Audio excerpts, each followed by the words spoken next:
the interesting thing is there's no economic analysis of whether any of this is in Canada's economic interest long term.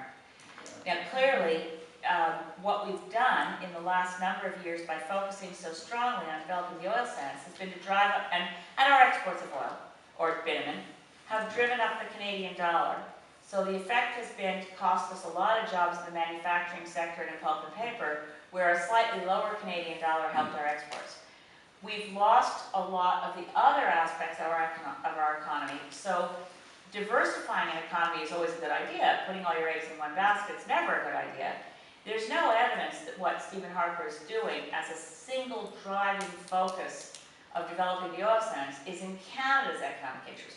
It's in somebody's interest, but it's not in Canada's interest, and it isn't even about creating the most number of jobs, because if we follow what I was just saying about upgraders and refiners within Canada, and the only way to do that, by the way, is we have to stop the growth in the oil sands, because as long as, even leaving aside the climate argument, as long as you're constantly insisting on more and more and more oil sands operations to get to 6 million barrels of oil a day, which is Harper's target, you're creating what Peter Lougheed used to call the traffic jam.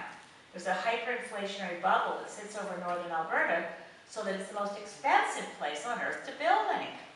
And if you said, no, we're not going to go to more than 2 million barrels of oil a day, that would have the effect of cooling down enough of the economy in Alberta that you could build upgraders and you could build refineries. You'd have more jobs long term, and it would also be, we also have to be investing in renewable energy and clean tech and a whole bunch of the technologies that other countries are developing and we're not. This is one of the other problems that's hard to communicate. Stephen Harper has managed to create the impression for people like your friend that he knows what he's doing on the economy. But really, there's no evidence for that either. That there'd be more jobs, more economic well-being, more people employed with more value chains and more value added before export if we weren't focused on this one desperate mania of importing diluent. By the way, under its evidence to the NEB, Enbridge says it's going to buy the diluent that it wants to mix with the bitumen, because you know that's a twin pipeline they want, right? Kitimat to Alberta. Starting in Kitimat, they'd be shipping diluent to northern Alberta and shipping the diluent mixed with the bitumen back, but they're going to buy the diluent from the Middle East.